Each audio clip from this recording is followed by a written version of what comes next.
Mi hijo me dio una sonrisa irónica mientras sostenía un contrato en sus manos y dijo con voz fría: vendimos la casa por $400,000. Yo grité con todas mis fuerzas: es mi casa. Esta es mi herencia.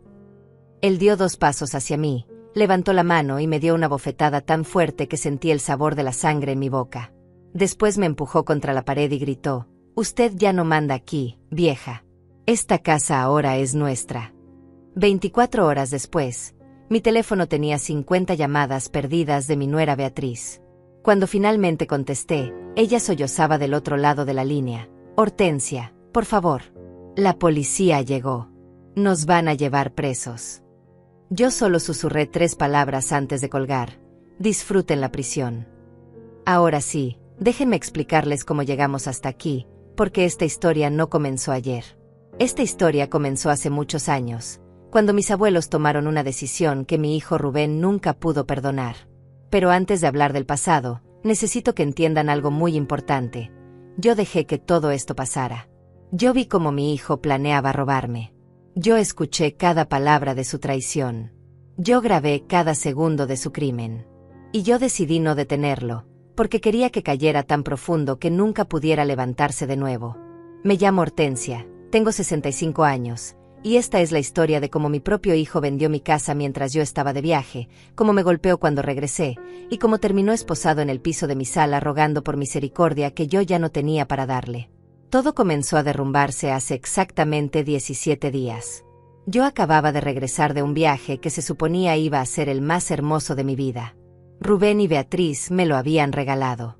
15 días en las montañas, en un hotel precioso, con todas las comidas pagadas y excursiones incluidas. Me dijeron que yo merecía descansar, que había trabajado demasiado, que necesitaba tiempo para mí misma. Yo lloré de emoción cuando me entregaron los boletos. Pensé que finalmente mi hijo había cambiado. Pensé que después de tantos años de distancia y peleas, él finalmente había entendido cuánto lo amaba. ¡Qué ingenua fui! Cuando llegué a mi casa esa tarde de octubre, algo se sentía diferente. La puerta principal estaba abierta. Eso ya era extraño, porque yo siempre cierro con doble cerradura. Entré despacio, con mi maleta rodando detrás de mí, y escuché voces en la sala. Risas. Música. El sonido de copas chocando. Me asomé por el pasillo y lo que vi me heló la sangre. Rubén estaba sentado en el sillón de mi abuelo, ese sillón de cuero café que tiene más de 50 años, con una botella de whisky en la mano. Beatriz estaba a su lado, usando un vestido rojo brillante que nunca le había visto, con joyas nuevas en el cuello. Y había un hombre que yo no conocía, un tipo de traje gris que fumaba un cigarro en mi sala como si fuera su propia casa. Solté la maleta. El ruido los hizo voltear. Rubén me vio y su expresión cambió por completo. Primero fue sorpresa, después algo que parecía molestia, y finalmente esa sonrisa irónica que nunca voy a olvidar. Se puso de pie lentamente, dejó la copa sobre la mesa y caminó hacia mí con pasos seguros. Mamá, dijo con una voz que intentaba sonar dulce pero estaba llena de veneno, regresaste antes de tiempo. No te esperábamos hasta el jueves. Yo lo miré a los ojos y le pregunté lo único que importaba en ese momento. ¿Qué está pasando aquí, Rubén? ¿Quién es esta persona? Él se rió. Se rió en mi cara. Después sacó un papel doblado del bolsillo de su pantalón y lo abrió frente a mí. Era un contrato.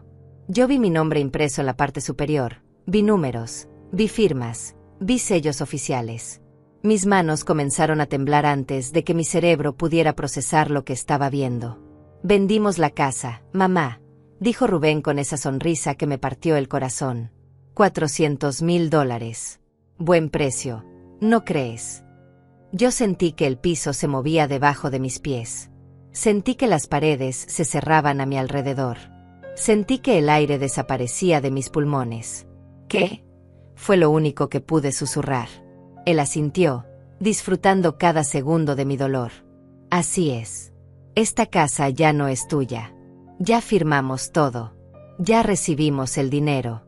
Este señor, señaló al hombre del traje gris, es el nuevo dueño. Rafael, saluda a mi madre. El hombre llamado Rafael levantó su copa hacia mí con una sonrisa burlona. Yo no podía moverme. No podía respirar. No podía creer lo que estaba escuchando. Esto es mentira, dije con voz rota. Yo nunca firmé nada. Yo nunca autoricé ninguna venta. Rubén se acercó más, tanto que pude oler el whisky en su aliento. Claro que firmaste, mamá. ¿Ya se te olvidó? La edad te está afectando. Mira, aquí está tu firma. Me mostró el papel de nuevo, señalando con el dedo una firma que se parecía a la mía, pero que yo sabía que nunca había escrito. Esa no es mi firma, grité con todas las fuerzas que me quedaban. Esto es fraude. Esto es ilegal. Van a ir a la cárcel por esto. Y ahí fue cuando todo explotó. Rubén dejó caer la máscara completamente. Su cara se transformó en algo que yo nunca había visto antes, algo lleno de odio puro. «Cállate», rugió. «Tú ya no tienes derecho a nada. Esta casa debió ser mía desde que murieron los abuelos. Ellos estaban locos cuando decidieron dejártela solo a ti. Yo soy el hijo.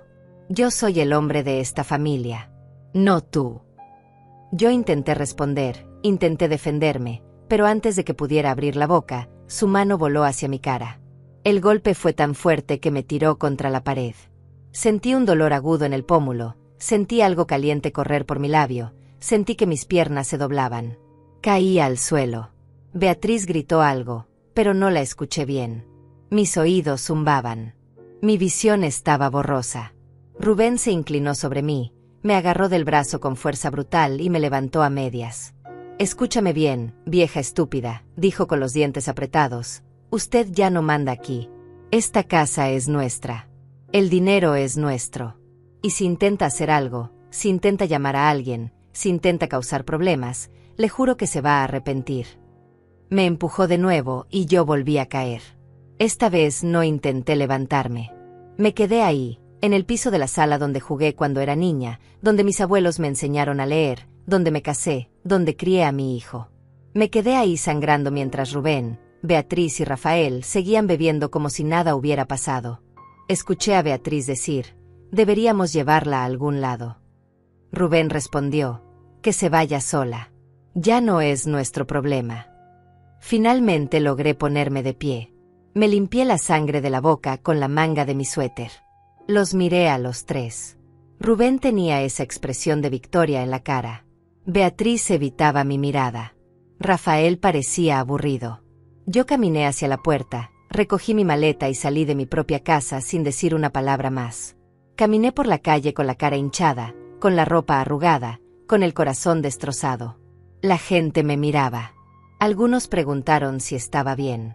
Yo solo seguí caminando. Pero aquí está la parte que Rubén nunca imaginó. Aquí está el detalle que lo iba a destruir completamente. Antes de irme de viaje, yo había instalado cámaras de seguridad en toda la casa. No porque desconfiara de él en ese momento, sino porque Orlando, mi abogado y amigo de toda la vida, me había insistido. Hortensia, me había dicho 3 semanas antes: «Algo no me gusta de cómo Rubén está actuando últimamente.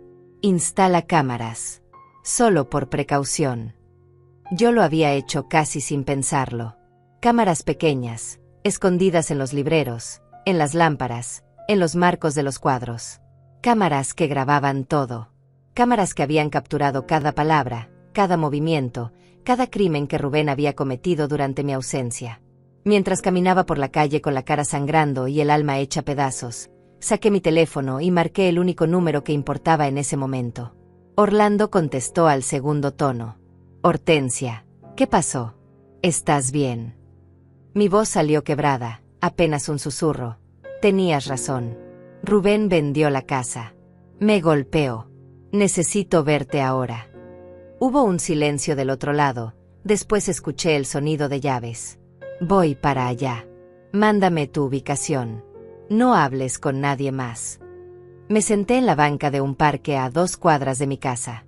La casa que ya no era mía, según el contrato falso que Rubén había fabricado. Toqué mi cara hinchada y sentí la piel caliente, sensible. El labio me palpitaba. Podía sentir cómo se formaba el moretón en mi pómulo.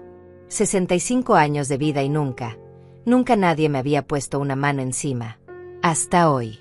Hasta que mi propio hijo decidió que yo ya no merecía ni respeto ni dignidad.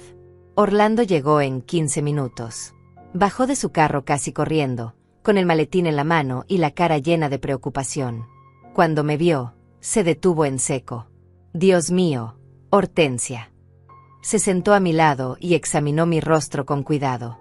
Ese desgraciado te golpeó. No era una pregunta. Era una afirmación llena de rabia. Yo solo asentí. No podía hablar sin que se me quebrara la voz otra vez. Orlando sacó un pañuelo limpio de su bolsillo y lo presionó suavemente contra mi labio. Vamos a destruirlo, dijo con una calma que me asustó más que cualquier grito. Vamos a destruirlo completamente. Fuimos a su oficina. Era sábado por la tarde y el edificio estaba vacío, pero Orlando tenía llaves de todo. Me sentó en el sillón de cuero café de su despacho, me trajo agua, me dio pastillas para el dolor. Después abrió su laptop y me miró con esos ojos grises que conocía desde hacía 30 años. Cuéntame todo desde el principio. No te saltes ningún detalle. Y yo le conté. Le conté sobre el viaje sorpresa que Rubén y Beatriz me habían regalado. Le conté sobre las cámaras que él mismo me había pedido instalar. Le conté sobre lo que encontré cuando regresé a casa.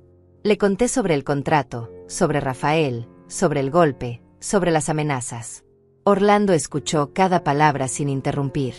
Cuando terminé, se recostó en su silla y cerró los ojos por un momento. ¿Las cámaras siguen grabando?, preguntó. Yo saqué mi teléfono. Sí. Están conectadas a una aplicación. Puedo ver todo en tiempo real. Sus ojos se iluminaron. Muéstrame. Abrí la aplicación y le pasé el teléfono. Orlando comenzó a revisar las grabaciones de los últimos 15 días, adelantando y retrocediendo, tomando notas en un cuaderno. De repente se detuvo. Hortensia, mira esto. Era una grabación del tercer día después de que yo me fui de viaje. Rubén estaba en la sala con Beatriz y Rafael. Los tres sentados alrededor de la mesa del comedor, con papeles esparcidos por todas partes. Subí el volumen. La voz de Rubén salía clara desde los altavoces del teléfono. La vieja se va a enterar eventualmente, pero para entonces ya va a ser demasiado tarde. Vamos a tener el dinero, vamos a tener todo legalizado, y ella no va a poder hacer nada. Beatriz preguntó, ¿estás seguro de que la firma va a pasar? Rafael se rió. Tengo un contacto en el registro público. Le pasé $5,000. Va a sellar todo sin hacer preguntas. Orlando y yo nos miramos. Él apretó pause y escribió algo más en su cuaderno. Esto es oro puro, dijo. Esto es conspiración para cometer fraude, falsificación de documentos, soborno a funcionario público. Esto es suficiente para meterlos a la cárcel por años. Yo sentí algo extraño en el pecho. No era alivio todavía. Era algo más oscuro. Era sed de justicia. Era necesidad de venganza. ¿Qué hacemos ahora?, pregunté. Orlando cerró la laptop y me miró directo a los ojos. Ahora los dejamos creer que ganaron. No entendí de inmediato. Él se inclinó hacia adelante.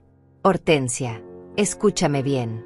Si vamos a la policía ahora mismo, Rubén va a contratar abogados, va a inventar historias, va a decir que tú le diste permiso, que estás confundida por la edad, que firmaste y no te acuerdas. Va a hacer tu palabra contra la suya.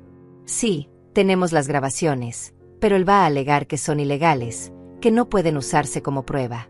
Va a enredar todo durante meses, quizás años. Yo sentí que el estómago se me hundía. Entonces, no podemos hacer nada. Orlando negó con la cabeza. No dije eso. Dije que tenemos que ser más inteligentes que él. Me explicó su plan. Era arriesgado, era doloroso, pero era perfecto. Íbamos a dejar que Rubén siguiera adelante con la venta. Íbamos a dejar que firmara todos los papeles, que recibiera el dinero, que creyera que había ganado. Mientras tanto, nosotros íbamos a reunir cada prueba posible. Las grabaciones de video, las grabaciones de audio, los documentos originales que probaban que la casa era mía, los registros bancarios que mostraban las transferencias sospechosas, todo. Cuando tuviéramos un caso hermético, completamente sólido, íbamos a ir directamente con el fiscal y con la policía. No le daríamos a Rubén ninguna oportunidad de escapar. Pero eso significa que tengo que dejar que se quede en mi casa, dije. Eso significa que tengo que actuar como si hubiera perdido. Orlando asintió. Por ahora, sí. Pero créeme, Hortensia, cuando caiga, va a caer tan duro que nunca se va a levantar. Yo pensé en el golpe. Pensé en la sonrisa irónica de Rubén. Pensé en Beatriz usando joyas nuevas compradas con dinero robado. Pensé en Rafael fumando en mi sala. Y tomé una decisión. Hagámoslo. Pasé esa noche en un hotel pequeño cerca del centro. No dormí. Me quedé despierta viendo las grabaciones de las cámaras, viendo cómo Rubén y Beatriz celebraban en mi casa, viendo cómo traían más amigos, más botellas, más risas. En un momento, Rubén levantó su copa y gritó: «Por la libertad, por nunca más tener que soportar a la vieja amargada». Todos brindaron. Yo apreté el teléfono tan fuerte que pensé que lo iba a romper. A la mañana siguiente, Orlando me recogió temprano. Fuimos al hospital primero. Necesitábamos documentar las lesiones. Un médico me examinó, tomó fotografías de los moretones, escribió un reporte detallado. «¿Quiere presentar una denuncia por agresión?», preguntó. Yo miré a Orlando. Él negó levemente con la cabeza. «Todavía no», dije. El médico frunció el ceño, pero no insistió. Me dio las copias del reporte médico y me deseó suerte. Después fuimos al banco. Yo necesitaba asegurarme de que Rubén no pudiera tocar mis otras cuentas. Hablé con el gerente, un señor mayor que conocía a mi familia desde siempre. Le expliqué la situación sin entrar en muchos detalles. Él movió la cabeza con tristeza. «Lo siento mucho, señora Hortensia. Voy a bloquear todas sus cuentas inmediatamente. Nadie va a poder acceder a ellas sin su presencia física y su identificación». Firmé los papeles necesarios. Al menos eso estaba seguro. Orlando me llevó después a su casa. Su esposa, una mujer dulce llamada Patricia que siempre me había tratado como familia, me recibió con un abrazo largo. «Quédate aquí todo el tiempo que necesites», dijo. Yo agradecí, pero sabía que no podía quedarme mucho. Tenía que seguir adelante con el plan. Tenía que prepararme para la guerra. Durante los siguientes 3 días, Orlando y yo trabajamos sin parar. Revisamos cada segundo de las grabaciones. Encontramos conversaciones donde Rubén admitía haber falsificado mi firma. Encontramos el momento exacto donde le entregaba dinero a Rafael. Encontramos mensajes de texto en el teléfono de Rubén, porque resulta que las cámaras habían capturado la pantalla cuando la dejaba sobre la mesa. Mensajes donde coordinaba todo con el funcionario corrupto del registro público. Mensajes donde se burlaba de mí. Mensajes donde planeaba qué hacer conmigo después de que la venta estuviera completa. Uno de esos mensajes decía: «Cuando todo esté listo, la vamos a meter a un asilo. No puede quedarse dando vueltas causando problemas». Otro decía: «La vieja no tiene a nadie más. No tiene amigos. No tiene familia aparte de nosotros. Nadie va a creer su versión». Cada palabra era un cuchillo en mi corazón, pero también era combustible para mi determinación. Orlando contactó a un fiscal que conocía, alguien de confianza que odiaba la corrupción. Le mostró un adelanto de las pruebas. El fiscal, un hombre joven de apellido Márquez, se quedó callado por un largo rato después de ver los videos. «Esto es suficiente para acusaciones criminales serias», dijo finalmente. «Fraude, falsificación, conspiración, agresión. Si me traen el paquete completo de evidencia, yo puedo mover esto rápido». Orlando asintió. «Necesitamos una semana más. Queremos que termine de enterrarse solo». Esa semana fue la más larga de mi vida. Cada mañana me despertaba en la casa de Orlando con el cuerpo tenso y el corazón acelerado. Tomaba café mientras revisaba las cámaras en mi teléfono, viendo cómo Rubén y Beatriz vivían en mi casa como si siempre les hubiera pertenecido. Habían cambiado los muebles del lugar. Habían quitado las fotografías de mis abuelos de las paredes. Habían pintado la habitación principal de un color verde horrible que mis abuelos habrían odiado. Cada cambio era una puñalada, pero yo no podía hacer nada más que observar y esperar. El 4.º día después del golpe, Rubén hizo algo que nunca esperé. Me llamó por teléfono. Yo estaba en la oficina de Orlando revisando documentos cuando vi su nombre en la pantalla. Miré a Orlando con pánico. Él me hizo una señal de que contestara y rápidamente puso el teléfono en altavoz para grabar la llamada. Respiré hondo y contesté. «Hola». Mi voz salió temblorosa, perfecta para lo que necesitábamos. Mamá, dijo Rubén con un tono que intentaba sonar preocupado, ¿dónde estás? Han pasado días y no sabemos nada de ti. Yo apreté los puños. ¿Y ahora te importa dónde estoy? Después de robarme mi casa, después de golpearme, ahora te preocupas. Hubo un silencio incómodo del otro lado. Mamá, yo no te robé nada. Esa casa legalmente me pertenecía. Los abuelos estaban equivocados al dejártela solo a ti. Yo solo corregí un error. Su voz ya no sonaba preocupada. Sonaba fría, calculadora. Falsificaste mi firma, dije con voz quebrada. Eso es un crimen, Rubén. Él se rió. Se rió como si yo hubiera dicho algo gracioso. ¿Quién va a creerte, mamá? Tienes 65 años. La gente va a pensar que estás confundida, que tal vez firmaste y no te acuerdas. Además, ya todo está registrado legalmente. La casa ya no es tuya. El dinero ya está en nuestras cuentas. No hay nada que puedas hacer.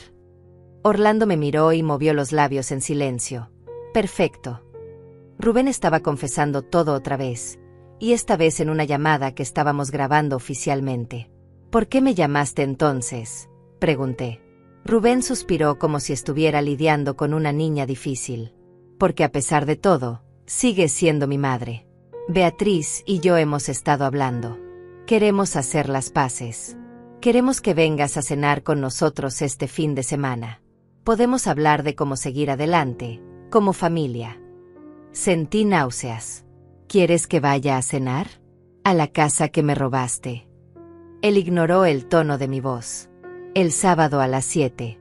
Piénsalo, mamá. Sería bueno para todos. Colgó sin esperar mi respuesta. Orlando detuvo la grabación y sonrió. No era una sonrisa feliz. Era una sonrisa de cazador que acaba de ver a su presa caer en la trampa. Es perfecto, dijo. Él cree que ya ganó. Cree que eres inofensiva. Por eso se siente seguro invitándote, burlándose de ti. Yo asentí, pero por dentro me sentía destruida. Este era mi hijo. El bebé que cargué en mis brazos, al que le canté canciones de cuna, al que cuidé cuando estaba enfermo. Y ahora me trataba como si fuera basura. Pasé los siguientes 2 días investigando cómo había llegado Rubén a convertirse en esta persona. Orlando me ayudó a buscar en viejos archivos, en conversaciones que había olvidado, en señales que debí ver años atrás. Y lentamente, la verdad comenzó a armarse como un rompecabezas terrible. Rubén siempre había sido diferente. Desde niño. No era como los otros niños que jugaban y compartían. Él escondía sus juguetes para que nadie más los tocara. Mentía sobre cosas pequeñas sin razón. Culpaba a otros de sus errores. Mi esposo, que murió hace 2 años, siempre decía que Rubén tenía algo roto por dentro, algo que no sabíamos cómo arreglar. Cuando Rubén tenía 17 años, mis abuelos lo cacharon robando dinero de la caja fuerte de su casa. No era una cantidad pequeña. Eran $10,000 en efectivo que mi abuelo guardaba para emergencias. Rubén lo negó todo, lloró, dijo que alguien más lo había hecho. Pero mi abuela había instalado una cámara secreta después de que empezaran a desaparecer cosas. Lo tenían en video abriendo la caja fuerte con una llave que había copiado en secreto. Mis abuelos me llamaron esa noche. Recuerdo la tristeza en la voz de mi abuela cuando dijo: Hortensia, tu hijo tiene un problema serio. Algo muy malo está creciendo dentro de él. Intentamos de todo. Terapia, psicólogos, conversaciones largas sobre honestidad y consecuencias. Nada funcionó. Rubén solo aprendió a mentir mejor, a esconder mejor sus actos. Cuando mis abuelos escribieron su testamento 5 años después, tomaron una decisión difícil. Me llamaron una tarde y me dijeron: vamos a dejarte todo a ti, Hortensia. No podemos confiar en que Rubén use esta herencia para algo bueno. Sabemos que tú la vas a cuidar, que vas a mantener esta casa en la familia de la manera correcta. Yo lloré ese día. No porque quisiera la herencia, sino porque significaba que mis abuelos habían perdido toda esperanza en su bisnieto. Rubén nunca lo supo oficialmente hasta que mis abuelos murieron. Yo tenía 48 años cuando eso pasó. Rubén tenía 26. Cuando el abogado leyó el testamento y quedó claro que la casa, el dinero, todo era solo para mí, Rubén se levantó de la silla y salió del despacho sin decir palabra. No habló conmigo durante 3 años después de eso. 3 años de silencio absoluto. Cuando finalmente volvió, dijo que había madurado, que entendía la decisión de los abuelos, que quería reconstruir nuestra relación. Yo le creí. Qué estúpida fui. Los siguientes años fueron tranquilos. Rubén se casó con Beatriz, una mujer que parecía dulce al principio, pero que con el tiempo mostró ser tan manipuladora como él. Ellos venían a visitarme una vez al mes, siempre educados, siempre correctos. Pero yo notaba cosas. Notaba cómo Rubén miraba la casa, cómo tocaba los muebles, cómo preguntaba sobre los documentos de propiedad con demasiada frecuencia. Notaba cómo Beatriz calculaba el valor de cada cosa con los ojos. Mi esposo también lo notaba. Ten cuidado, Hortensia, me decía. Rubén está esperando algo. No sé qué, pero está esperando. Mi esposo murió hace 2 años de un ataque al corazón. Fue rápido, sin dolor, pero me dejó completamente sola en esta casa enorme. Rubén y Beatriz vinieron al funeral. Lloraron, me abrazaron, me dijeron que siempre iba a tener su apoyo. Después del entierro, Rubén se quedó conmigo unos días. Me ayudó con los papeles del seguro, con los trámites bancarios, con todo lo legal que viene después de una muerte. Yo pensé que finalmente había encontrado al hijo que siempre quise tener. Pero lo que realmente estaba haciendo era estudiar mis finanzas, averiguar dónde estaba cada documento, aprender el sistema de seguridad de la casa, planear su robo. Los últimos 6 meses antes del viaje fueron extraños. Rubén empezó a visitarme más seguido. 2, 3 veces por semana. Siempre con Beatriz. Siempre trayendo comida, flores, regalos pequeños. Me hablaban de lo sola que me veía, de lo grande que era la casa para una sola persona, de lo peligroso que era para una mujer de mi edad vivir sin compañía.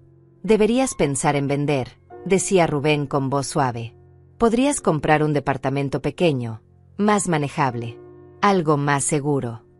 Yo siempre respondía lo mismo, esta casa es mi hogar. Aquí están todos mis recuerdos. No voy a venderla nunca. Entonces empezaron las preguntas más directas.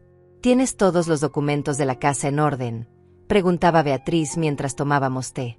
¿Está todo a tu nombre? No hay ningún problema legal. Yo le aseguraba que sí, que todo estaba perfectamente registrado.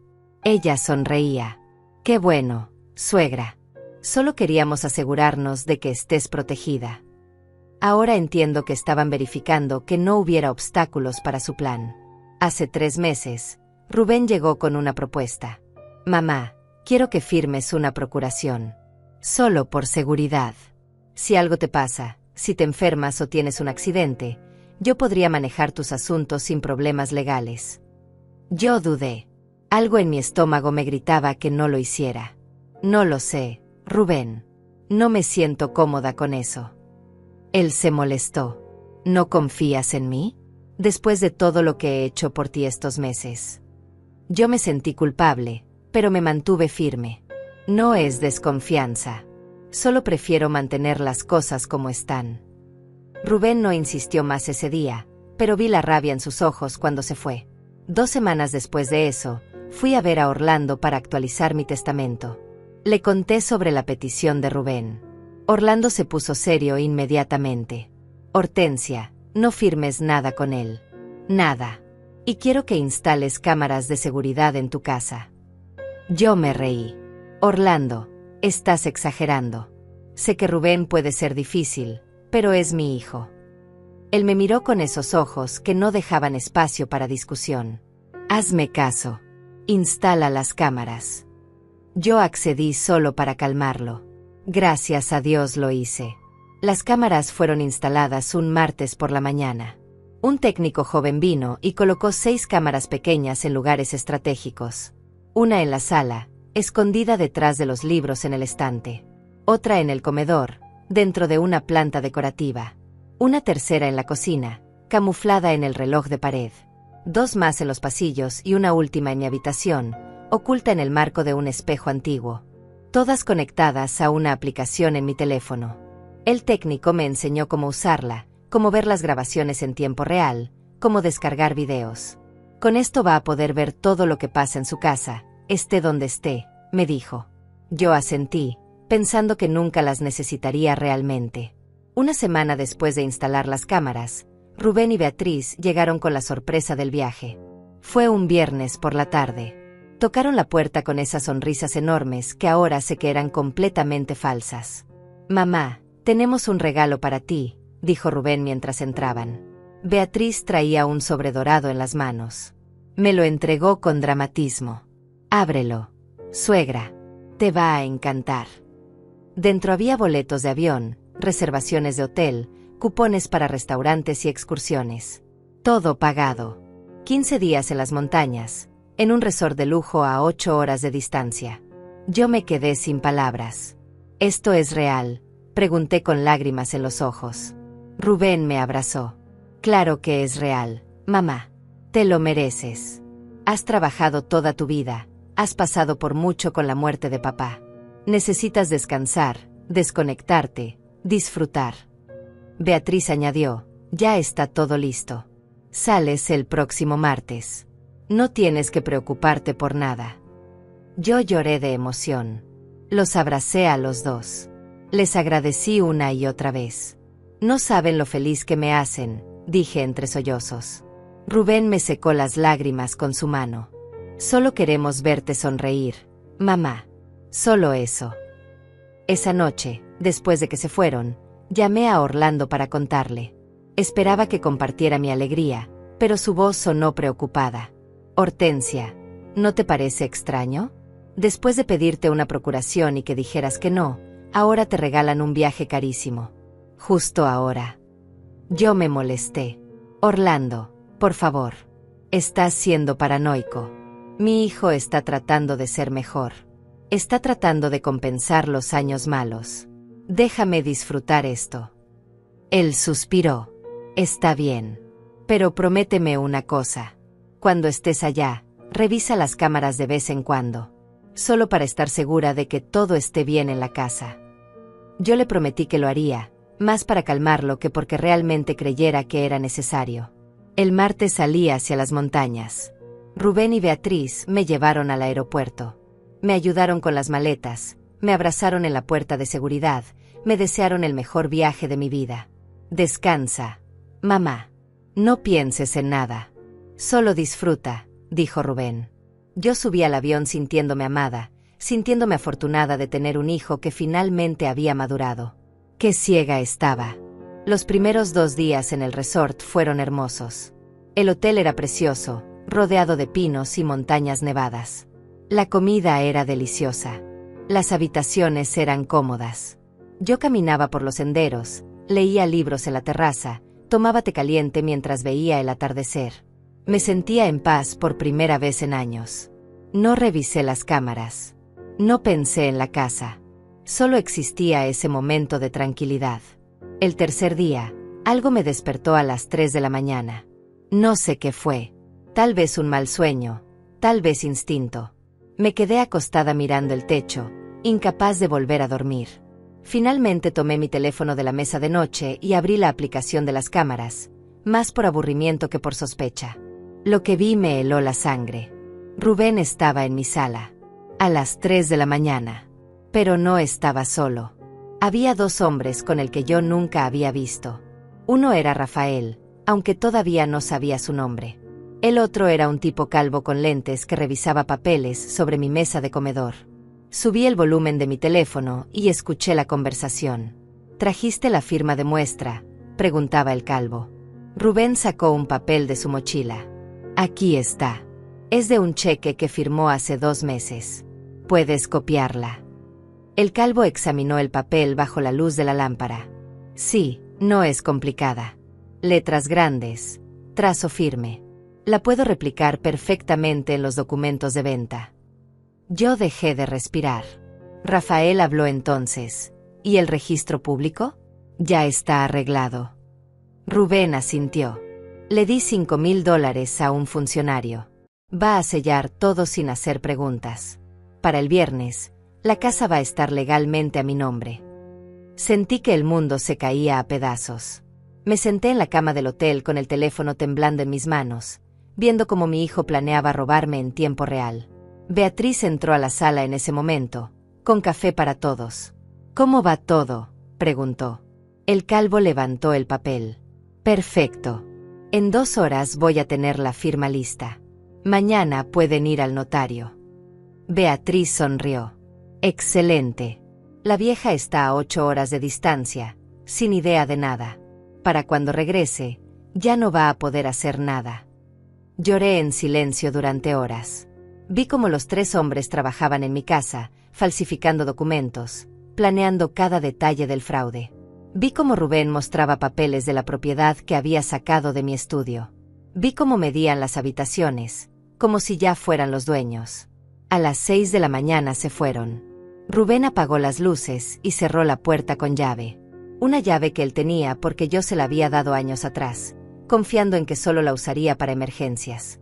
Tomé mi teléfono con manos temblorosas y llamé a Orlando. Eran las 6:30 de la mañana. Él contestó con voz de sueño. «¿Hortensia? ¿Qué pasa?». No pude hablar durante varios segundos. Solo lloraba. «Orlando», finalmente logré decir, «tenías razón. Rubén me está robando. Lo vi todo. Está falsificando mi firma». Escuché cómo Orlando se despertaba completamente del otro lado. «Cálmate. Respira. Cuéntame exactamente qué viste». Le conté todo. Cada palabra de la conversación que había escuchado. Cada detalle que había visto en las cámaras. Orlando se quedó en silencio por un momento largo. «Hortensia, escúchame bien. Esto es muy grave, pero también es nuestra oportunidad. Las cámaras grabaron todo, ¿verdad?». Yo revisé la aplicación. «Sí, todo está guardado en la nube». Orlando tomó aire. «Perfecto. Ahora viene la parte difícil. Necesito que te quedes en ese hotel. Necesito que actúes como si no supieras nada. Porque si Rubén sospecha que lo descubriste, va a parar todo y vamos a perder las pruebas». «¿Quieres que me quede aquí viendo cómo me roba?», pregunté con voz rota. «Sé que es horrible», dijo Orlando, «pero piénsalo. Si lo dejamos continuar, si lo dejamos cometer el crimen completo, vamos a tener evidencia irrefutable. Vamos a poder meterlo a la cárcel, recuperar todo, destruir cualquier defensa legal que intente usar. Pero si interrumpimos ahora, él va a decir que solo estaba planeando, que nunca lo habría hecho realmente, que las conversaciones eran en broma». Yo cerré los ojos. Sabía que tenía razón, pero dolía tanto. «Está bien», susurré finalmente. «Me quedaré. Voy a ver todo y no voy a hacer nada». Orlando suspiró con alivio. «Descarga todas las grabaciones. Guárdalas en varios lugares. Mándamelas por correo también. Y Hortensia, graba todo lo que pase de ahora en adelante. Cada conversación, cada movimiento. Lo vamos a necesitar todo». Colgamos. Yo me quedé sentada en esa cama de hotel, en medio de las montañas hermosas, sintiéndome más sola que nunca en mi vida. Los siguientes 12 días fueron una tortura. Cada mañana me despertaba, desayunaba, caminaba por los senderos como si estuviera disfrutando. Pero cada tarde, cada noche, revisaba las cámaras y veía cómo Rubén destruía mi vida. Lo vi firmar documentos falsos. Lo vi recibir dinero de Rafael. Lo vi celebrar con Beatriz. Lo vi quitar las fotografías de mis abuelos y tirarlas a la basura. Lo vi llevar muebles nuevos. Lo vi convertir mi hogar en algo irreconocible. El día 13 de mi viaje, vi algo que casi me hace regresar inmediatamente sin importar el plan. Rubén trajo a un fotógrafo profesional a la casa. Un hombre con cámaras caras y luces especiales. Pasó 3 horas tomando fotografías de cada habitación, del jardín, de cada rincón.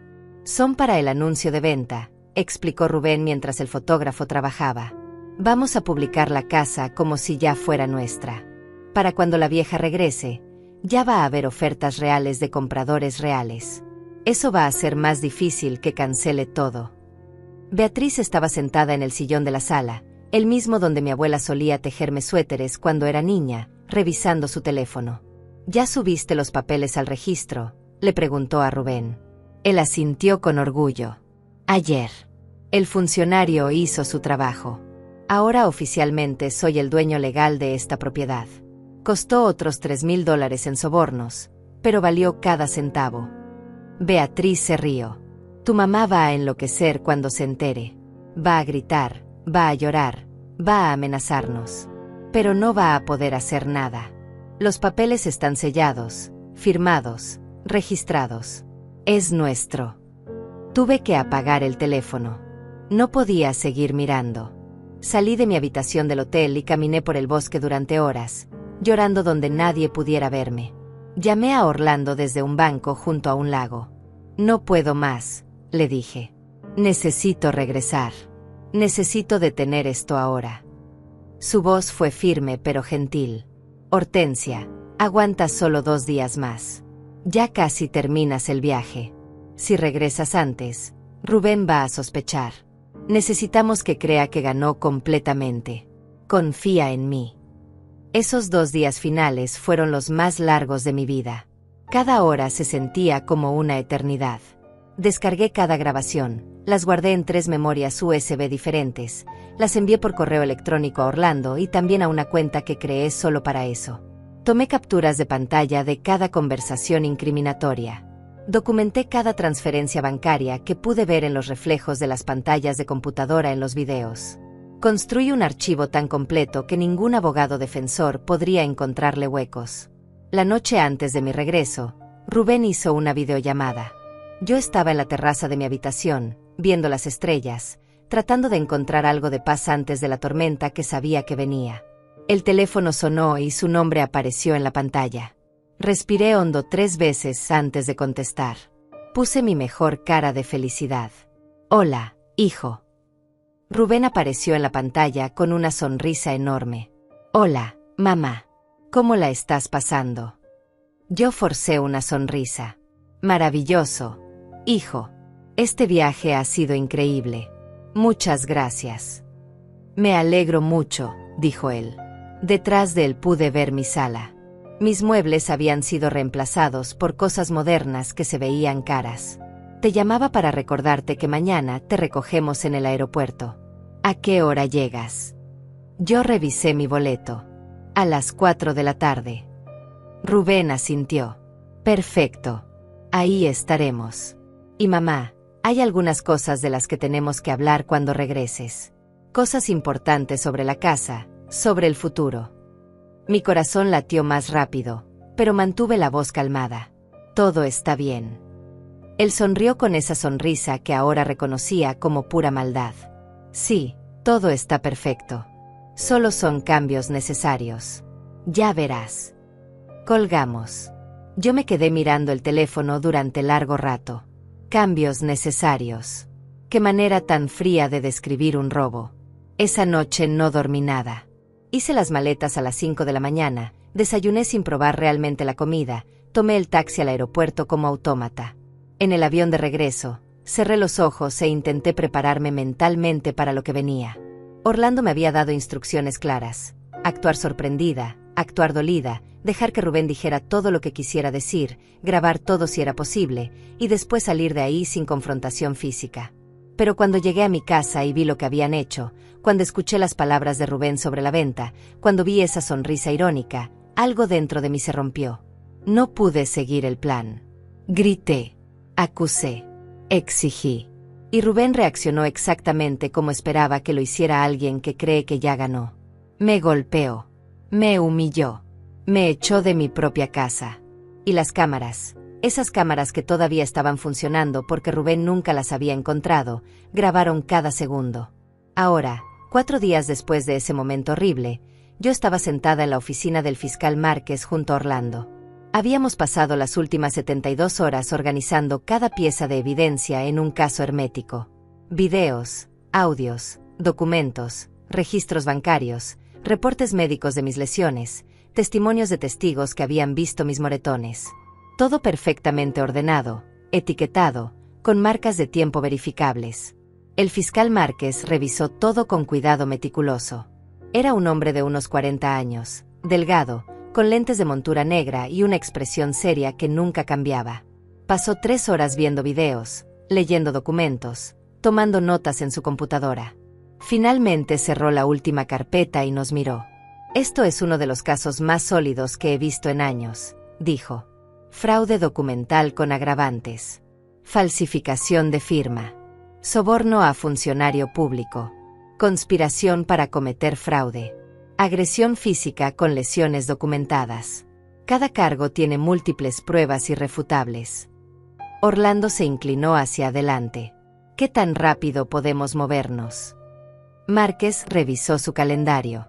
Puedo tener órdenes de arresto para mañana en la mañana. Voy a coordinar con la policía para ejecutarlas simultáneamente. Rubén, Beatriz y Rafael que mencionan. También voy a emitir una orden para arrestar al funcionario corrupto del registro público. Yo sentía algo extraño en el pecho. No era felicidad todavía. Era anticipación. Era necesidad de justicia. ¿Van a ir a la cárcel?, pregunté con voz apenas audible. Márquez me miró directamente a los ojos. Señora Hortensia, con estas pruebas, no solo van a ir a la cárcel. Van a quedarse ahí por años. Estamos hablando de múltiples delitos graves. Rubén está viendo mínimo 8 años de prisión. Beatriz al menos 5 por complicidad. Rafael probablemente 6. Y eso sin contar los cargos civiles que usted puede presentar después para recuperar cualquier dinero que hayan gastado. Yo asentí lentamente. 8 años. Mi hijo iba a pasar 8 años en prisión. Una parte de mí, la parte que todavía era madre, sintió dolor. Pero la parte más grande, la parte que había sido traicionada y golpeada, sintió que la justicia finalmente existía. Esa noche regresé a la casa de Orlando y Patricia.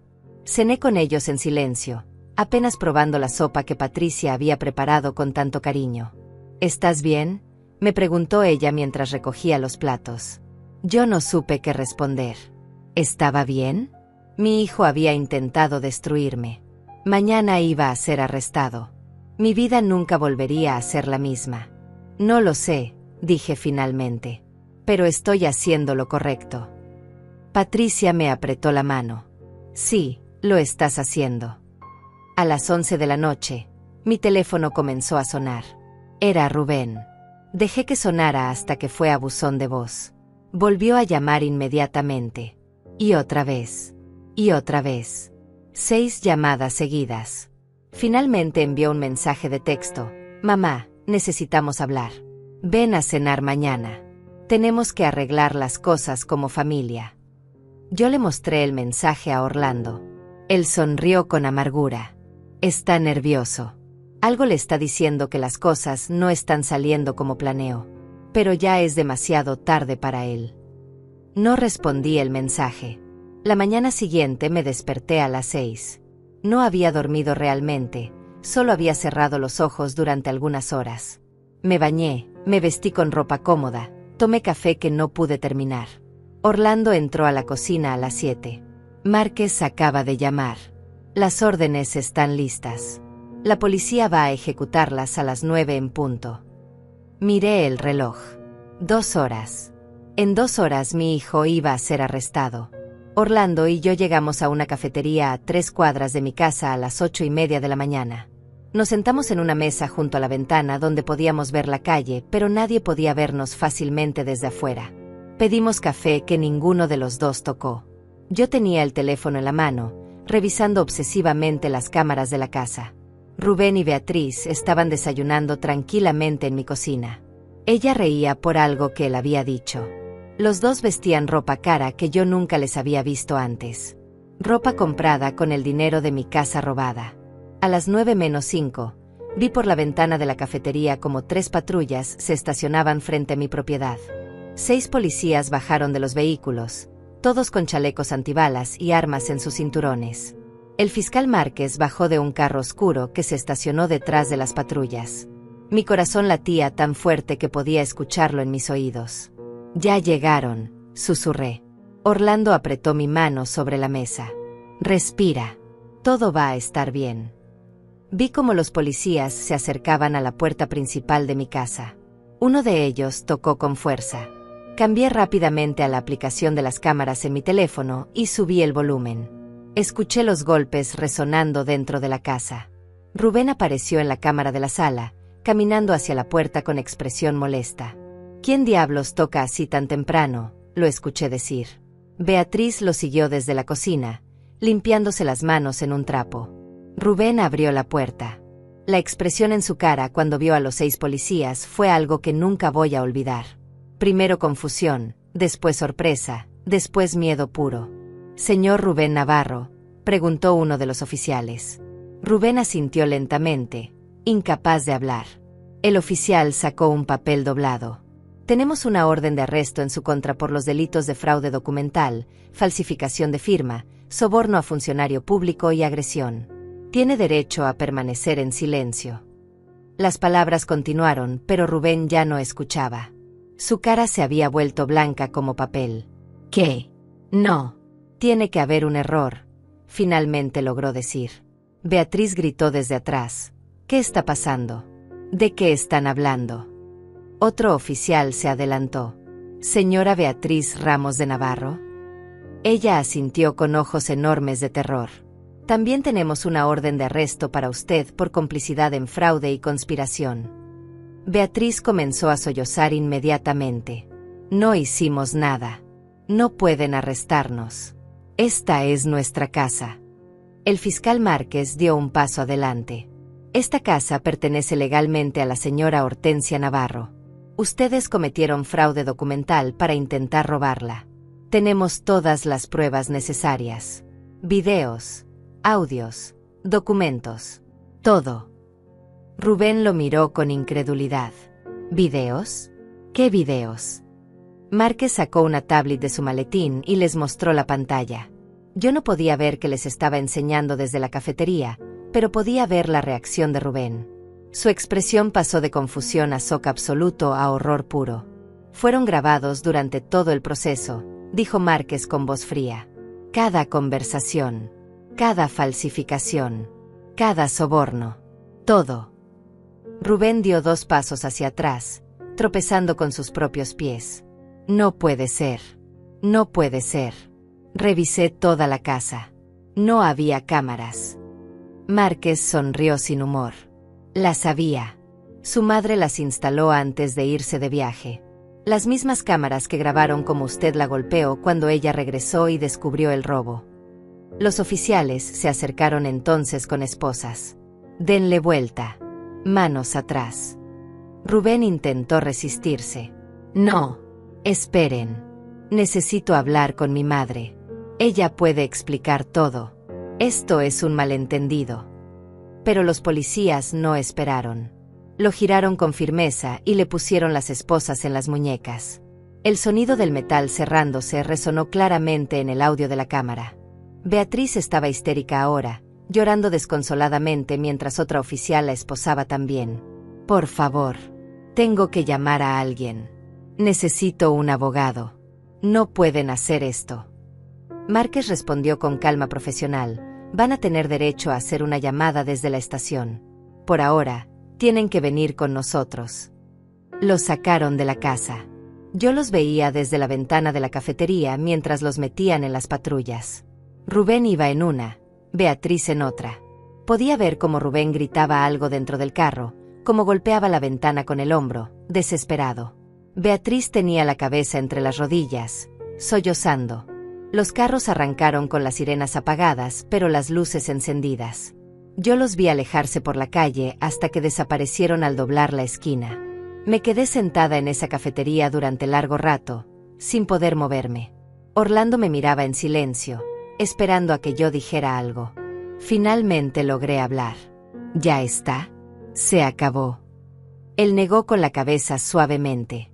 «El arresto es solo el principio. Ahora viene el proceso legal. Pero sí, Hortensia, la parte más difícil ya pasó. Ya no pueden hacerte daño». Yo asentí, sin saber si sentía alivio o vacío o algo completamente diferente. Mi teléfono comenzó a sonar. Era un número desconocido. Dudé antes de contestar. «Hola». Una voz automática dijo: «Tiene una llamada a cobrar desde el centro de detención municipal. Acepta los cargos». Era Beatriz. Lo supe antes de que hablara. «Aceptar», dije. Hubo un clic y después escuché su voz rota, desesperada, casi irreconocible. «Hortensia». Por favor, tienes que ayudarnos. La policía llegó. Nos arrestaron. Nos van a meter a la cárcel. Por favor, di que todo fue un malentendido. Di que tú autorizaste la venta. Por favor. Yo escuché su súplica completa sin interrumpir. Escuché cómo lloraba, cómo rogaba, cómo prometía que devolverían todo, que nunca volverían a molestarme, que harían lo que yo quisiera. Cuando finalmente se quedó sin palabras, sin aliento de tanto suplicar, yo hablé. Mi voz salió tranquila, fría, sin una gota de emoción. Beatriz, escúchame bien porque solo voy a decir esto una vez. Ustedes planearon robarme mi casa. Falsificaron mi firma. Sobornaron funcionarios. Y cuando los confronté, tu esposo me golpeó en la cara. Todo está grabado. Cada palabra. Cada acción. Cada crimen. Ella comenzó a sollozar de nuevo. Pero somos familia. No puedes hacernos esto. Ustedes dejaron de ser mi familia cuando decidieron destruirme, dije. Ahora van a enfrentar las consecuencias de lo que hicieron. Hubo un silencio largo. Después escuché la voz de Rubén en el fondo, gritando, déjame hablar con ella. Dámelo. Escuché sonidos de pelea, después la voz de Rubén salió por el teléfono, llena de rabia. Mamá, arregla esto ahora. Llama al fiscal. Di que fue un error. Si no lo haces, te juro que cuando salga de aquí voy a hacer que te arrepientas. Yo sonreí sin humor. ¿Me estás amenazando, Rubén? ¿Ahora? ¿Desde la cárcel? Eso solo va a agregar años a tu sentencia. Él se quedó callado por un momento. Después su voz cambió, volviéndose suplicante. Mamá, por favor. Soy tu hijo. No puedes hacer esto. Piensa en todo lo que hemos pasado juntos. Piensa en cuando era niño, cuando me querías. ¿Cómo puedes mandarme a la cárcel? Yo sentí algo quebrarse dentro de mí. Rubén, yo te quise más que a nada en este mundo. Habría dado mi vida por ti sin dudarlo. Pero tú decidiste traicionarme de la peor manera posible. Intentaste robarme el hogar que mis abuelos construyeron. Me golpeaste. Me humillaste. Y lo peor de todo, nunca sentiste ni un segundo de remordimiento. Hiciste esto tú solo. Pero soy tu hijo, gritó con desesperación. Yo respiré hondo. Ya no, un hijo no le hace esto a su madre. Tú dejaste de ser mi hijo el día que decidiste destruirme. Hubo un silencio absoluto del otro lado. Después escuché su voz, apenas un susurro roto. Por favor. Yo cerré los ojos. Una última vez, sentí una punzada de dolor maternal. Pero la aplasté con el recuerdo de su sonrisa irónica, de su mano levantada, de sus palabras crueles. Disfruten la prisión, dije finalmente, y colgué. El teléfono comenzó a sonar inmediatamente después de que colgué. Era el mismo número del centro de detención. Rubén intentando llamar de nuevo. Rechacé la llamada. Volvió a sonar. Lo rechacé otra vez. Después de la quinta llamada, simplemente apagué el teléfono y lo guardé en mi bolso. Orlando me miraba con una mezcla de preocupación y orgullo. ¿Estás bien?, preguntó. Yo asentí, aunque no estaba segura de que fuera verdad. Necesito ir a la casa. Necesito ver qué dejaron. Caminamos las 3 cuadras en silencio.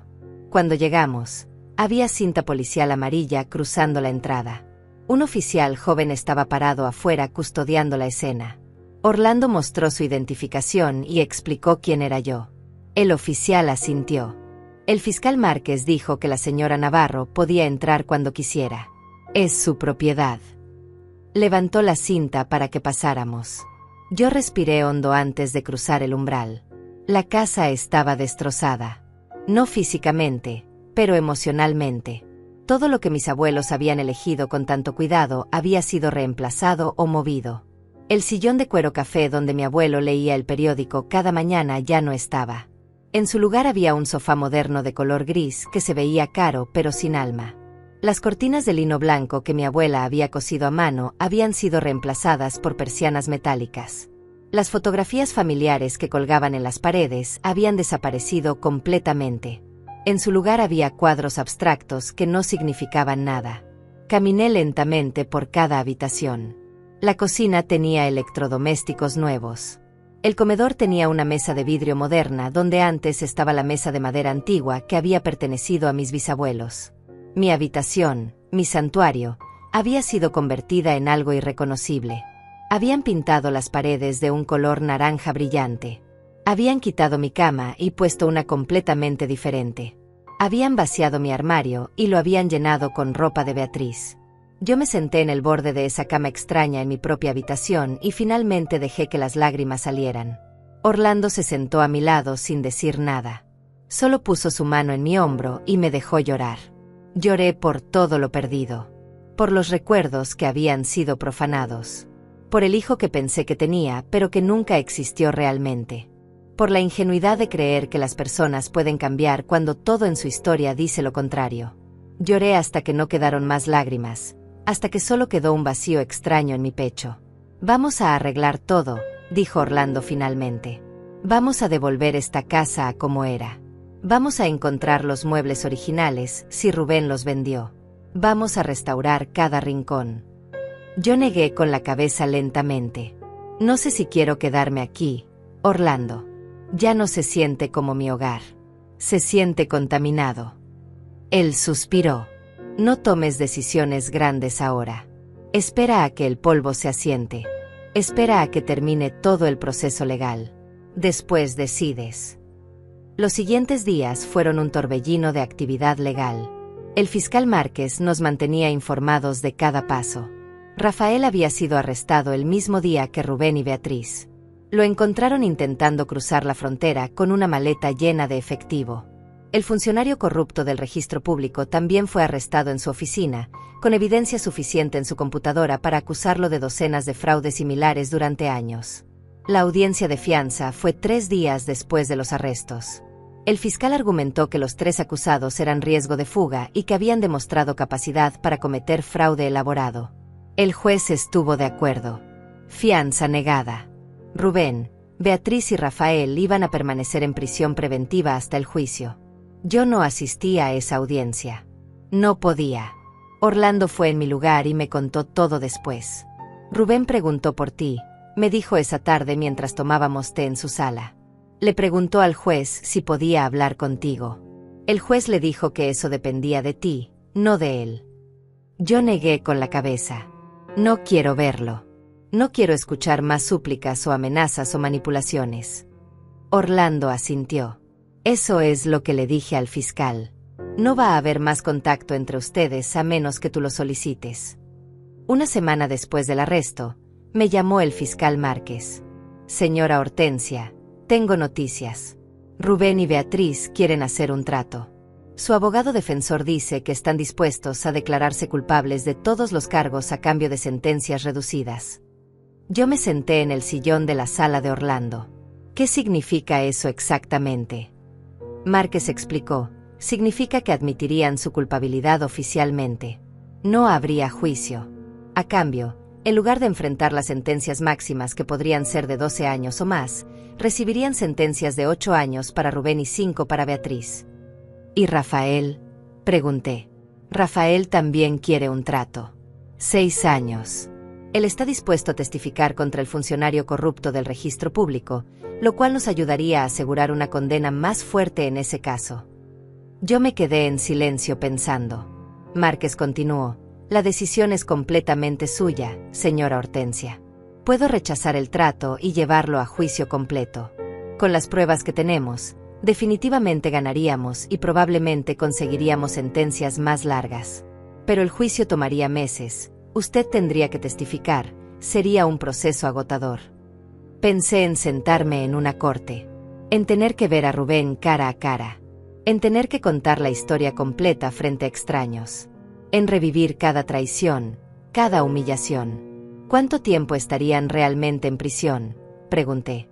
Con buen comportamiento, probablemente Rubén cumpliría 6 años, Beatriz 4, Rafael 5. Pero lo importante es que quedarían con antecedentes penales permanentes. Nunca podrían borrar esto de sus historias. Nunca podrían conseguir trabajos decentes. Sus vidas quedarían marcadas para siempre. Acepto el trato, dije finalmente. No era solo por evitarme el juicio. Era porque sabía que 6 años en prisión iban a destruir a Rubén más que 12. 6 años era suficiente para romper su espíritu, pero no suficiente para que pudiera reclamar victimización completa. Era la cantidad perfecta de tiempo para que entendiera las consecuencias, sin poder culpar completamente al sistema. ¿Estás segura?, preguntó Márquez. Completamente segura, respondí. El acuerdo fue firmado 2 días después. Rubén, Beatriz y Rafael se declararon culpables ante el juez. Yo no fui a esa audiencia tampoco. Orlando me contó que Rubén había llorado cuando el juez leyó la sentencia oficial. 8 años en prisión estatal, sin posibilidad de libertad condicional antes de cumplir mínimo 6.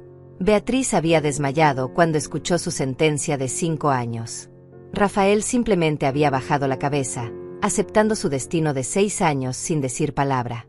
Pero el caso no terminó ahí.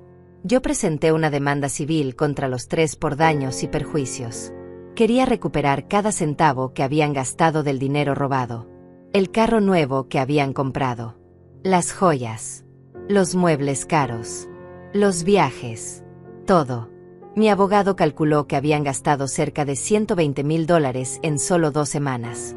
El juez civil dictaminó que los 3 eran responsables solidarios de devolverme ese dinero más intereses y daños punitivos. Total, $200,000. Nunca van a poder pagar eso, dijo mi abogado. Van a salir de prisión con deudas enormes que los van a perseguir por el resto de sus vidas. Cada trabajo que consigan, cada cuenta bancaria que abran, va a tener embargos automáticos hasta que paguen cada centavo. Yo asentí. Eso era exactamente lo que quería. No era suficiente que fueran a prisión. Necesitaba que sus vidas después de prisión también fueran difíciles. Necesitaba que nunca olvidaran lo que me hicieron. Orlando comenzó el proceso de restaurar la casa. Contrató investigadores privados para rastrear los muebles originales que Rubén había vendido. Algunos los encontramos. Otros habían desaparecido para siempre. Para esos, Orlando me ayudó a buscar réplicas lo más cercanas posible. Poco a poco, muy lentamente, la casa comenzó a parecerse otra vez al hogar que yo recordaba. Un mes después de las sentencias, recibí una carta. Era de Rubén. La reconocí por la letra en el sobre. Estuve a punto de tirarla sin abrirla. Pero algo me detuvo. La abrí con manos temblorosas. Adentro había 3 páginas escritas a mano. La letra era descuidada. Las palabras estaban manchadas en algunos lugares como si hubiera llorado mientras escribía. Mamá, comenzaba la carta, no espero que me perdones. No espero que me creas. Pero necesito que sepas algo. Tienes razón. Soy un monstruo. Siempre lo he sido. Desde niño algo dentro de mí estaba roto y nunca quise arreglarlo. Te traicioné de la peor manera posible porque pensé que merecía esa casa más que tú. Pensé que los abuelos habían cometido un error al no dejármela. Pasé años odiándote por algo que ni siquiera fue tu decisión. Y cuando tuve la oportunidad de robarte, no lo dudé ni un segundo. Ni siquiera cuando te golpeé sentí remordimiento. Solo sentí rabia porque te atreviste a desafiarme. Continué leyendo la carta de Rubén con las manos temblando. Ahora estoy aquí encerrado, seguía la carta, con 6 años por delante para pensar en lo que hice. Los otros presos me preguntan por qué estoy aquí y cuando les cuento que intenté robarle la casa a mi propia madre, me miran con desprecio. Incluso los criminales tienen códigos. Incluso ellos piensan que lo que hice es imperdonable. Beatriz me culpa por todo. Dice que fue mi idea, que ella solo me siguió. Tal vez tenga razón. Tal vez la arrastré a este infierno conmigo. Cada noche me despierto pensando en el momento en que te golpeé. Veo tu cara. Veo la sangre. Veo la traición en tus ojos. Y sé que nunca voy a poder borrar esa imagen. La carta continuaba por 2 páginas más. Rubén hablaba de cómo la prisión le estaba cambiando, de cómo finalmente estaba enfrentando lo que realmente era, de cómo los años de terapia que mis abuelos pagaron nunca funcionaron porque él nunca quiso cambiar. Ahora no tengo opción, escribía. Aquí no puedo escapar de mí mismo. No puedo manipular. No puedo mentir. Solo puedo existir con la verdad de lo que soy, alguien que destruyó a la única persona que siempre me amó incondicionalmente. La última página me rompió de formas que no esperaba. No te estoy pidiendo perdón, mamá. Sé que no lo merezco. No te estoy pidiendo que me visites o me escribas. Sé que no volveré a verte nunca. Solo quiero que sepas que si pudiera retroceder el tiempo, si pudiera tomar diferentes decisiones, lo haría. Pero no puedo. Y ahora tengo que vivir con eso cada día durante los próximos 6 años y todos los días después. Te robé tu hogar. Te robé tu paz. Y lo peor de todo, te robé la posibilidad de tener un hijo que valiera la pena. Lo siento, no alcanza. Nada alcanza. Pero igual lo digo. Lo siento. Rubén. Doblé la carta y la guardé en el sobre. Me quedé sentada en la sala restaurada de mi casa durante horas, solo mirando esa carta sobre la mesa. Una parte de mí quería sentir algo. Compasión, tristeza, tal vez un destello del amor maternal que una vez tuve. Pero no sentí nada de eso. Solo sentí vacío. La carta no cambiaba nada. Las palabras bonitas no borraban los hechos. Rubén había elegido su camino y ahora estaba pagando el precio. Orlando vino a visitarme esa tarde. Le mostré la carta. Él la leyó en silencio y después me miró. ¿Qué vas a hacer? Yo me encogí de hombros. Nada. No hay nada que hacer. Él dice que no espera respuesta y no va a recibirla. Orlando asintió. ¿Te hace sentir diferente? Saber que está arrepentido. Yo pensé en eso. No sé si realmente está arrepentido o si solo está asustado porque finalmente enfrentó consecuencias. Pero honestamente, ya no importa. Lo que hizo quedó hecho. Las heridas que causó no se curan con una carta. Las semanas se convirtieron en meses. La casa poco a poco volvió a sentirse como hogar. Encontré el sillón de cuero café de mi abuelo en una tienda de antigüedades a 50 kilómetros de distancia. El dueño me contó que un hombre joven se lo había vendido por casi nada hacía 2 meses. Era Rubén, sin duda.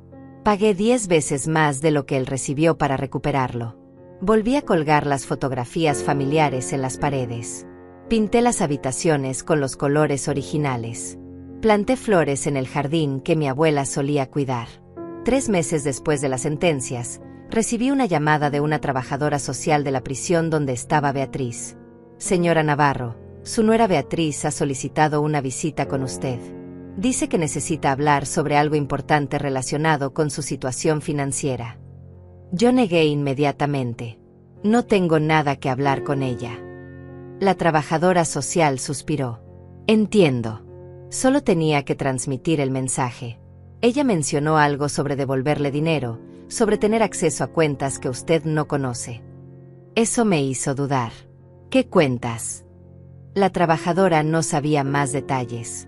Solo que Beatriz insistía en que tenía información valiosa que yo querría saber. Hablé con Orlando sobre esto. Podría ser una trampa, dijo. Podría estar tratando de manipularte para que la visites, para que sientas lástima por ella. Yo asentí. Pero, ¿y si realmente hay dinero escondido que no hemos encontrado?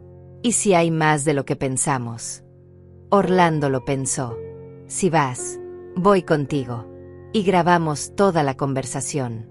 Cualquier cosa que diga puede usarse en procedimientos futuros si es relevante. Yo estuve de acuerdo. Una semana después, Orlando y yo manejamos hasta la prisión estatal para mujeres donde Beatriz cumplía su sentencia. El proceso de entrada fue humillante incluso para los visitantes. Revisiones de seguridad, detectores de metal, guardias serios que revisaban cada bolsa. Finalmente nos llevaron a una sala de visitas grande con mesas atornilladas al piso y sillas de plástico. Esperamos 15 minutos hasta que trajeron a Beatriz. Cuando la vi entrar, casi no la reconocí. Había perdido mucho peso. Su cabello, que siempre mantenía perfectamente arreglado, estaba recogido en una cola descuidada. Tenía ojeras profundas. El uniforme naranja le quedaba grande. Se veía 20 años mayor que la última vez que la había visto. Se sentó frente a nosotros con las manos temblorosas. No me miró a los ojos al principio. Gracias por venir, dijo con voz apenas audible. Yo no respondí. Solo esperé a que dijera lo que tenía que decir. Beatriz respiró hondo. Sé que me odias. Tienes todo el derecho. Pero necesito decirte algo porque mi conciencia no me deja dormir. Hay dinero que no saben. Rubén abrió 3 cuentas bancarias en las Islas Caimán antes de que nos arrestaran. Transfirió $200,000 ahí. Dinero que sacó de la venta falsa de la casa antes de que todo explotara. Orlando se inclinó hacia adelante inmediatamente. ¿Tienes pruebas de eso? ¿Números de cuenta? ¿Documentos? Beatriz asintió. Tomé fotos de todo en mi teléfono antes de que nos arrestaran. No sé por qué lo hice. Tal vez presentía que algo iba a salir mal. El teléfono está confiscado aquí en la prisión, pero las fotos están respaldadas en la nube. Puedo darte acceso a esa cuenta si prometes algo. Yo la miré con desconfianza. ¿Qué quieres? Ella finalmente levantó la vista y me miró directo a los ojos. Quiero que hables con el fiscal. Quiero que le digas que cooperé, que di información valiosa. Tal vez eso me ayude a reducir mi sentencia, a salir antes por buen comportamiento. Yo me reí sin humor. ¿Quieres que te ayude? Después de todo lo que hiciste. Beatriz comenzó a llorar. Lo sé. Sé que no lo merezco. Pero, Hortensia, estoy muriendo aquí adentro. Cada día es una tortura. Las otras presas me tratan horrible porque saben lo que hice. No tengo a nadie. Mi familia me rechazó. Rubén ni siquiera me habla. Estoy completamente sola pagando por errores que tomé siguiendo a un hombre que resultó ser un monstruo. Sus lágrimas eran reales. Su dolor era real. Pero yo había aprendido que el dolor no borra los crímenes. Dame la información, dije firmemente. Si es real, si recupero ese dinero, hablaré con el fiscal. No te prometo nada más que eso. No te prometo que tu sentencia se reduzca. Solo prometo que mencionaré tu cooperación. Beatriz asintió desesperadamente. Sí, está bien.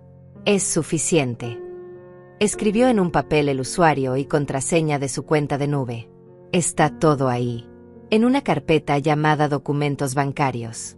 Hay capturas de pantalla de las 3 cuentas, de las transferencias, de todo. Orlando tomó el papel y lo guardó cuidadosamente. Nos levantamos para irnos. Beatriz llamó mi nombre cuando estábamos por salir. Hortensia. Me volteé. Ella estaba de pie ahora, con las manos agarrando el borde de la mesa. Yo también te escribí una carta, pero nunca la envié porque sabía que no querrías leerla. Solo quiero que sepas que lo siento. Sé que fui cobarde. Sé que debí detener a Rubén en lugar de ayudarlo.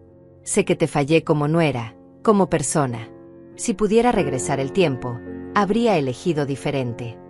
Yo la miré por un largo momento. Pero no puedes regresar el tiempo, Beatriz. Ninguno de nosotros puede.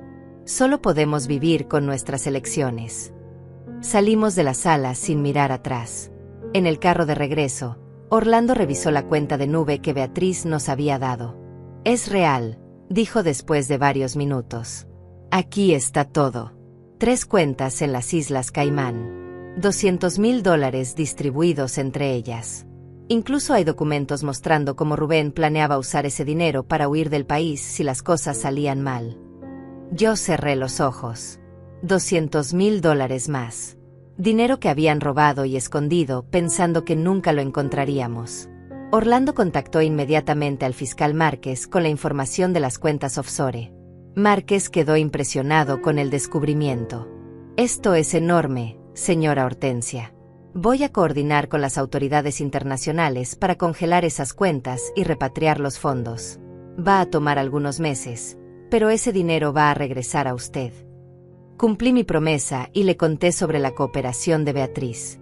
Márquez dijo que lo consideraría en su próxima revisión de sentencia, pero no garantizó nada. Era lo justo. Los meses siguientes trajeron una paz extraña a mi vida.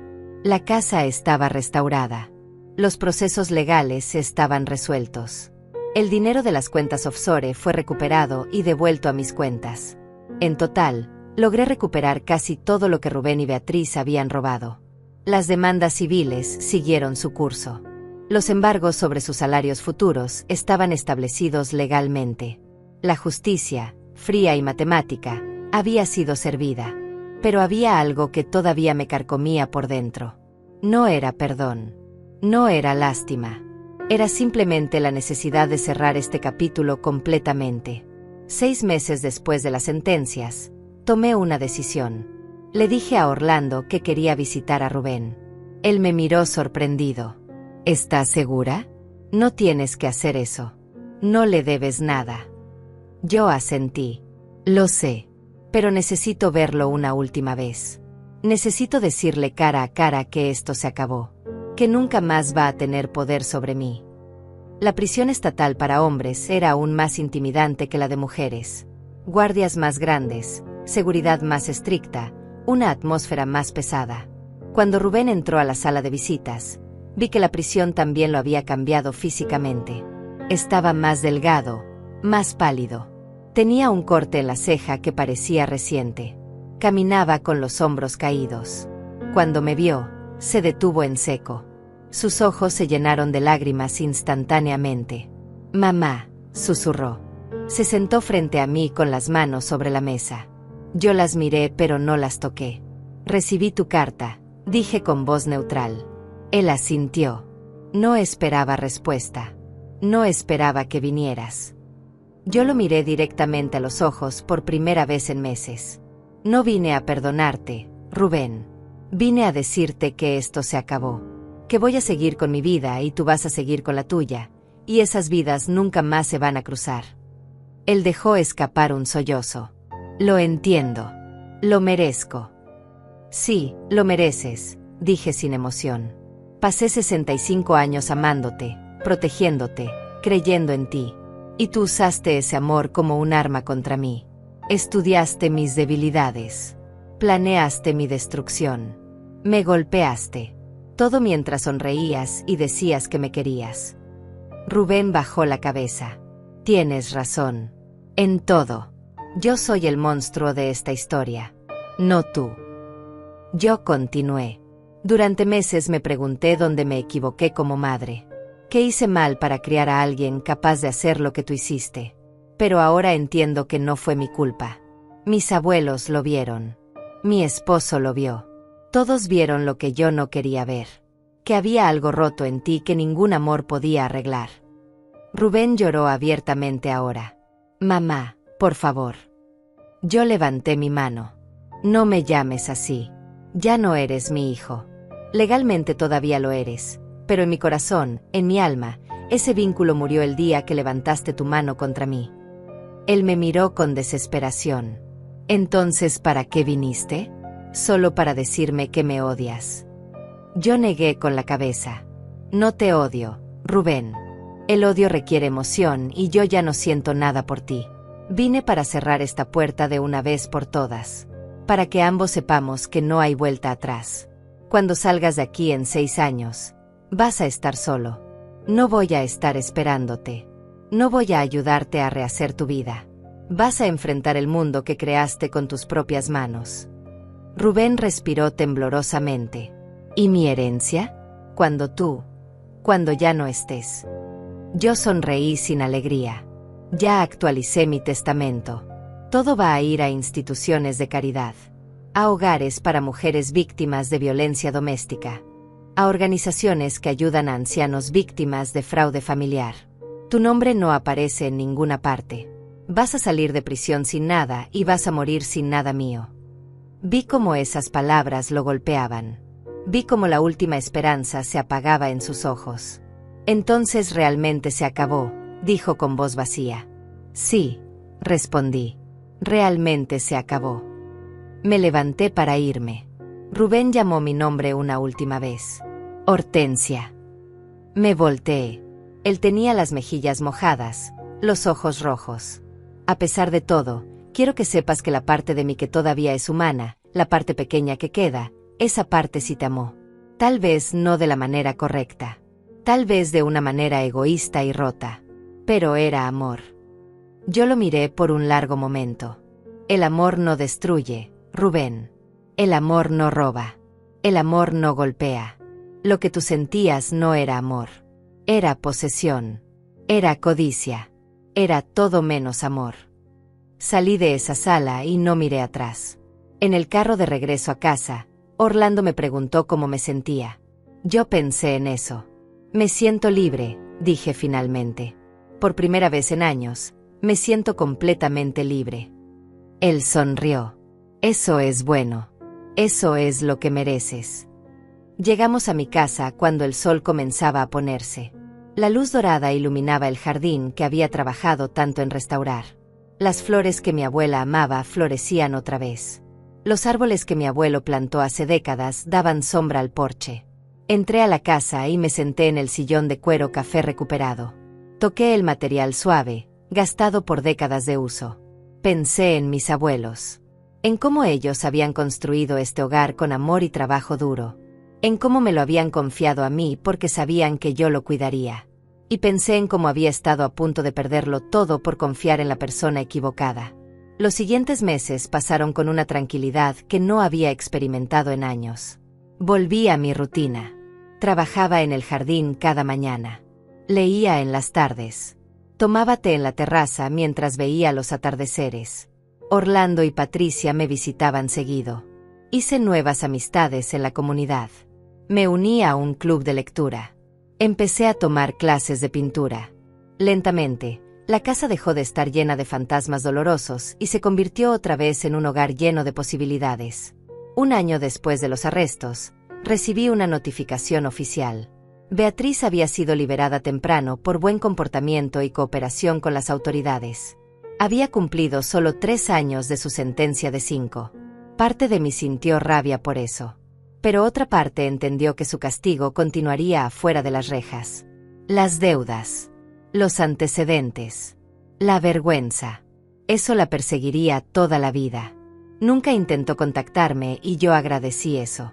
Rubén todavía tenía 3 años más por cumplir. A veces me preguntaba cómo estaría. Si realmente había cambiado o si solo había aprendido a actuar mejor. Pero esos pensamientos venían cada vez con menos frecuencia. Él ya no ocupaba espacio en mi mente ni en mi corazón. Era simplemente alguien que existía en algún lugar, pagando por sus crímenes, viviendo las consecuencias de sus elecciones.